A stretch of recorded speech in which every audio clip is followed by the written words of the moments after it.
enti one chance and one retract said the brofokasa no ya kana no one fa a chopa emma no efise e ya trosem wanye bibia etesa ena wo bo amane biem se wono no wo ya aban lawyer panyine no wo ye ne dwumadie se den hyehyɛ nyina esitie pepepe a wo de nkyiremu no abanti wontimi nkɔtena television so na won kɔka asɛm bi mfa ne ho a saa asɛm no nekura bi anim ti saa bredie saa asɛm wo kan yɛ sɛ akonta mine ne fo police fo ka so mo yɛ illegal mine sabre no ya aban lawyer panyine ya de krata bre no wanya ho adwuma no enye no kura nti wakɔka asɛm ade agu ne ho fia wo hyɛ ne mu so wo bɛtwe asan na wo de ɛkyɛw pan so ɛbɛma no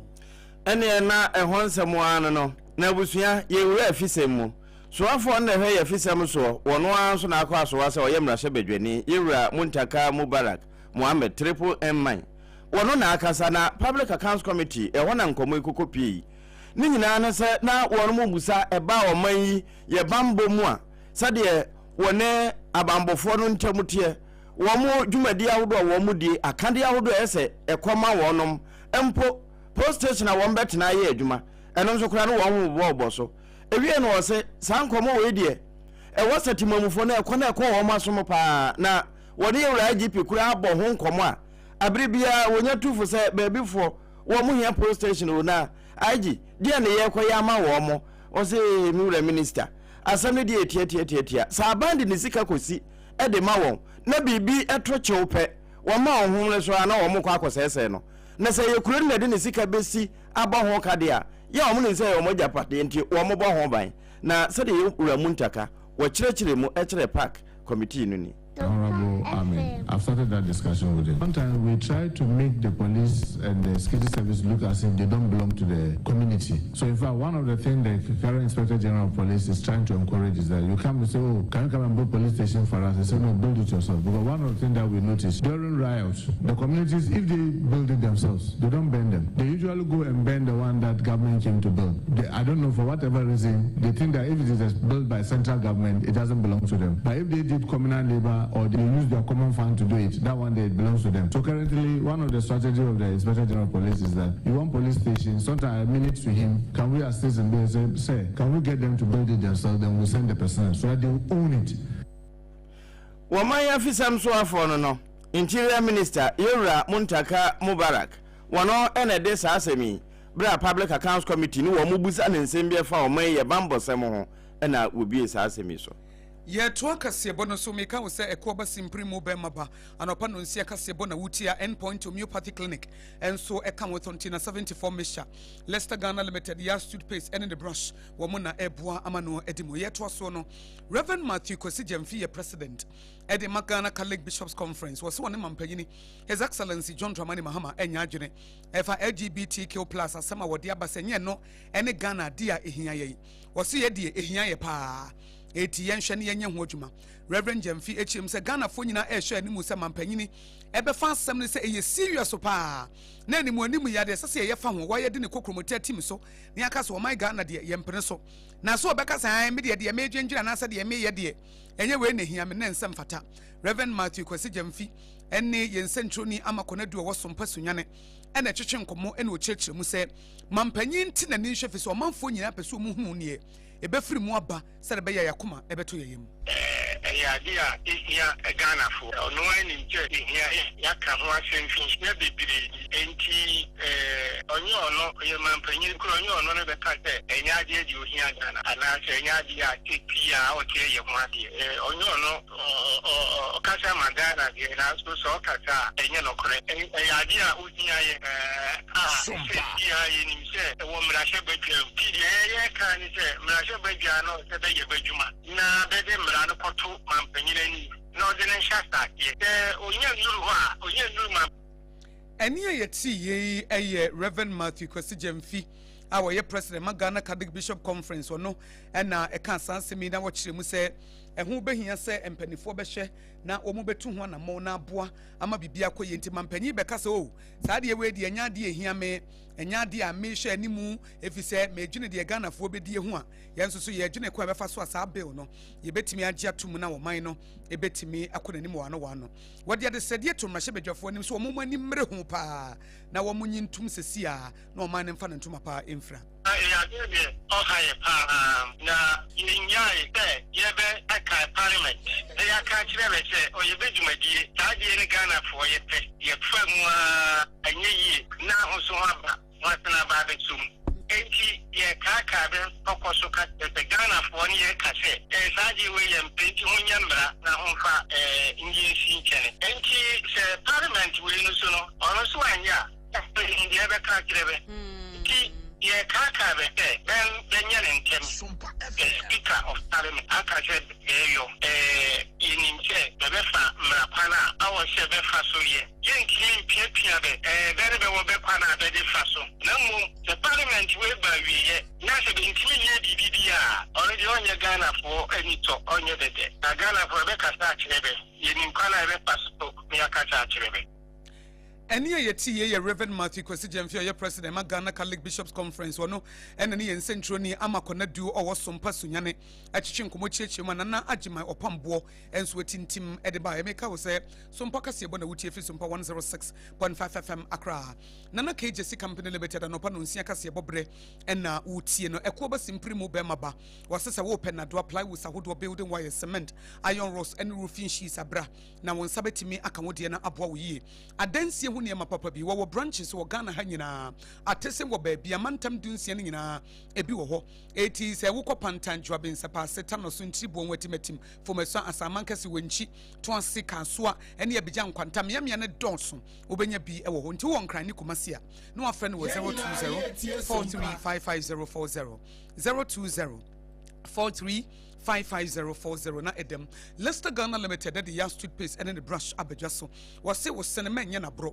chichi we see ye ye wo Yas whitening ewo ho ye wo gel ewo ho ye wo total care no so ewo ho ene san wo hair bar no ntisa wo sia ye green brown anase bia kaka bia ba wo simu no tokura ba bedemu etura bi kwa na wo sine mu ye wo ya ne nyina no dodo mu nyina enkoyi a Leicester Ghana Limited the Yas toothpaste and the brush no ena wo di chichi wo sia eye it is a wo nkran anase kumase na wo ne na ye adwuma Accra a 050-161-9588 050-161-9588 and Kumasi a 050-139-0338 Kumasi a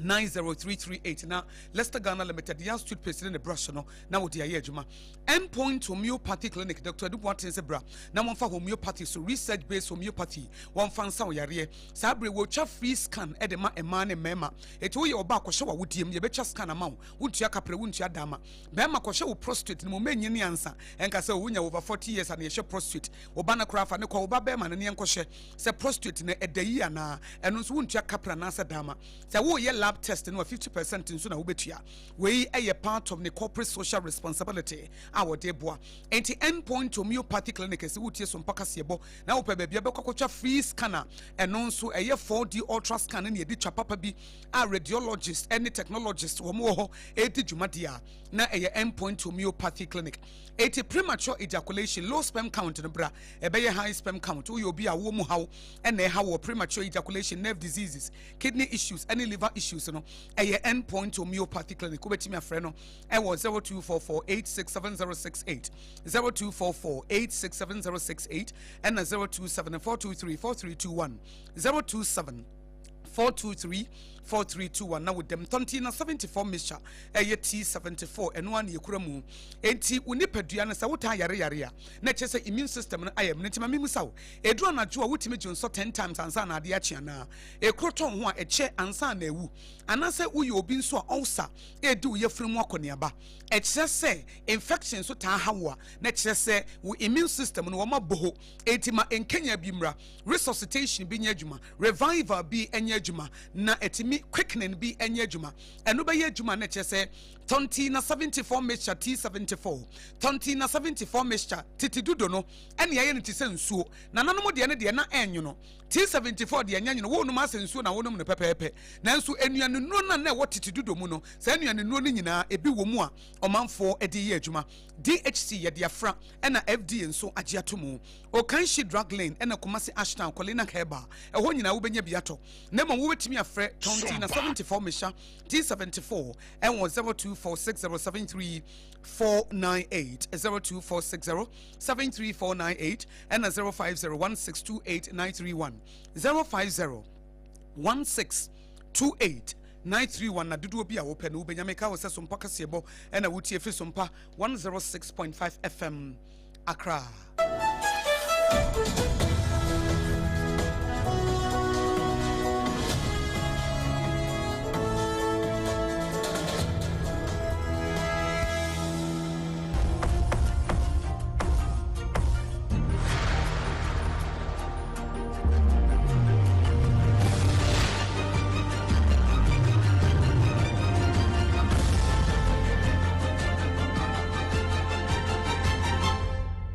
TV Emma Akatuapa. Enokre Emma Akatuapa pampa Sompa FM ni TV kasebo ya Facebook ni YouTube nyina so afa bia decoder no so obenye etie no ena no pay ko boje sesempre mo aso yasena ye be ede amawo abusua ye ko mfimfini mantemu Erika nan na bobo ano pay na nananom ene awofa wo mo commander Edna Agwafo Ebrim KE municipality no ena wo ma palai wono mo se Sukua ya friend say Breno Achenyim MA Basic School headmaster wo afa PTA ni sukuu mpanimfo wo mu timamufo ne nananom na campus wo mu de wo ma ye bahampo atwonto de ntia wo mu ka we ni say headmaster ajejeje 150 cedis bi e de afiri asuafo candidates a wo mu kotro BC so he no wajeje firi wo mu ho na wo mu de wo mu nkasa GS ne ma na kwan say wonyeje esanse enye honko ene basic school a ewo wo mpotem ho na so headmaster gigi we nyina no wa mu ho akonta eno nkonkotinda PTA fo na afi school no mpanimfo nso no wo mu mpanimfo e wo kurumo esanse wo mka bibia wo no muntie enti nanano mo se Erika nan se efa aso na ekosompa se ye ni TV ni FM so dia mpanimfo wo mu daga na nwumasua no wo mbetie no wo motu anamon ama sa headmaster won na wo brinu Achinyim MA Basic School sa nyambra nsema wodie no emra ne nadi ntumi edumde yes school owo indwebe otwa wode shogru na seske bema eda bo school otua do so amount na wode my invitators so on that embrekonu ntano so yentumi ni eduma examination fees so a wode okroma no so owo so do ntano ntumi eduma kg atechefun amount na wode tuan yeni mo hwe enkotebu mba ene aban school so endo senya emboaso fi NGO so anso yehwo hwe donation so ba yehwo hwe acheda aban de atoyefo ena aprofo wode bo school so anso omba independence day no so wondi school hade independence day wondi school ha ene ye school account so yenim ho hwe orkodo achechefo so ejuma osede ngofo no ye from ha na wode bo ma mbofo odumi azan so anso womboa enti ensem ofi omani pemfo rebande dam ensem ya bo na bobo on money pay for the headmaster and assistant on yaza obotum wona yeduma nanin eno eye be na chine basic school headmaster ne ho asem ena nananom e won potem ho wo mo bo ne kwadu Yedru Kwatre Government Hospital eno ewo Bunu region na Dr. Daniel Gunguni awoye medical superintendent awoda Kwatre Government Hospital ewo Bunu region dia de sedia to mapimfo anim se wo mo de pregnancy school bia ba na sa pregnancy school no ye bie ewo Sunyane West municipality ye de ba besom it is awo your bana sa wo fa yefunu a Dr. Gunguni se eya abrane en hwe wontentema basahare so na watimi awo afa ho afa wo ba wode afutuo yi ma ebro ne Sompa FM etwetwe nkomo na ne nyina Yesunyane na wode tu dwa se ye bie neonatal intensive care unit wo ho a eba besom kwatiri ho no eti adehye wo ho nyina no wonfa won ho nhyem ewo sa adwumadi ne titru ema wo mo afa yefunu na aboa ama wo mu hawo bebrebe no yate so assessment you can every region be assessing now Nigerian say maternal mortality how regional we chia para so mortality that was over ya share here at ready with my aboa situation at the regional level already policies do all from national level the Nigerian say we will implement them serious over rural communities here the figures so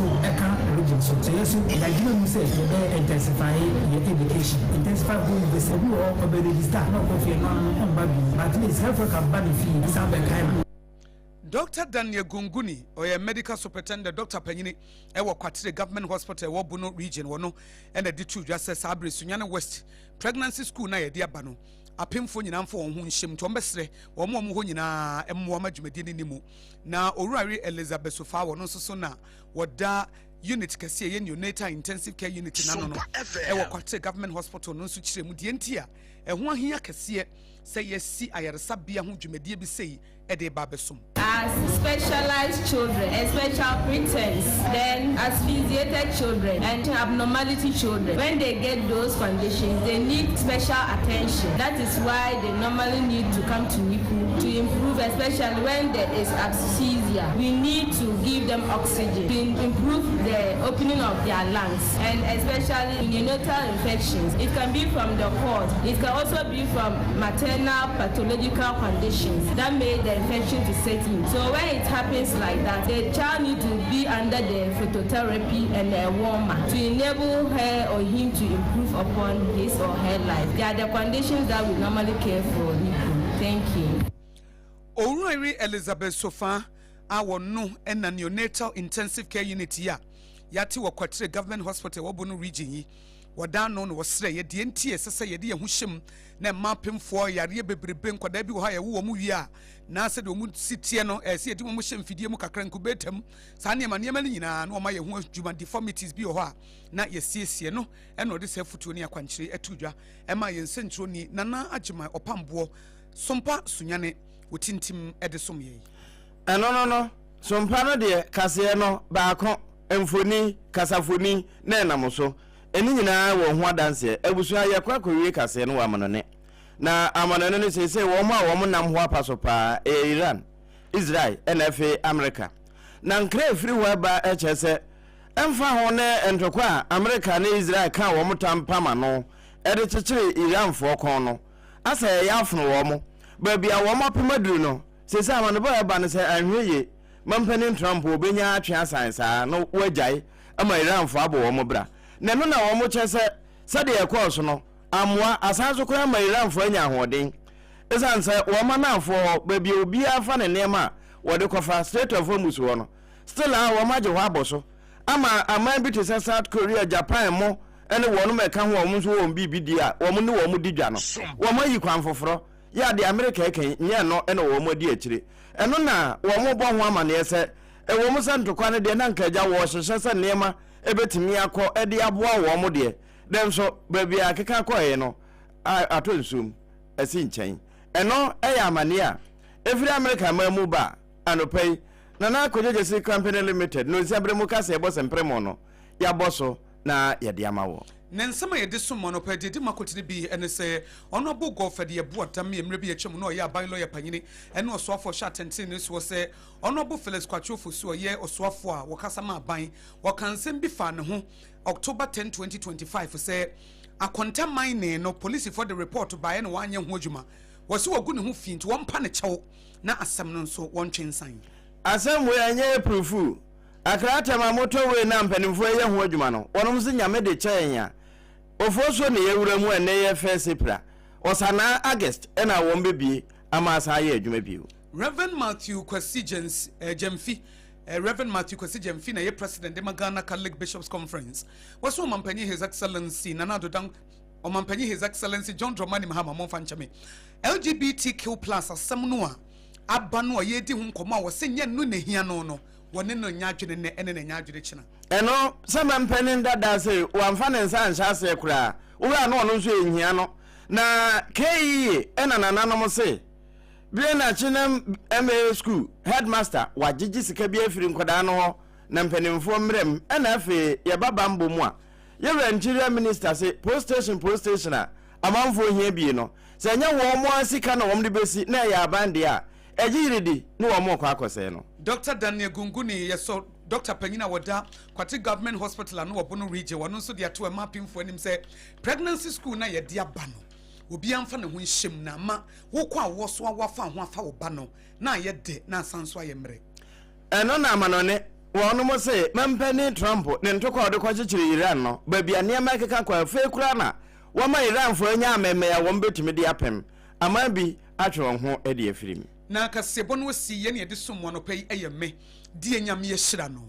akosua ago aboagye wobetimi so aframe akosua nhira mene medoba triple amai ABOAGYE apama dadaa yede aseda emu oduroma ekoba simprimo be maba woton adansie ho niema Leicester Ghana Limited or the Yas Street President Brush aba endpoint homeopathic clinic and Atontina 74 Misha na Sompa 93.1 FM Okumase ne Sompa TV womo fa kase boy ayiko 100.9 Adamfopa Radio Paris France and na Takwa Sompa 101.1 Tachiman Sompa 106.1 Sunyana Sompa 98.9 Enkranza Sompa mense wonom 90.7 Mankasim ya Kingdom 106.1 FM decoder so baby radio one yes Sompa FM live your Facebook page you know Sompa 106.5 FM Accra and Sompa FM live on see your YouTube your website www.sompaonline.com Kanesh Urban Radio so Kanesh Market and Doma FM Doma Hinkro 100.7 FM yademu yinanse emamumo NTA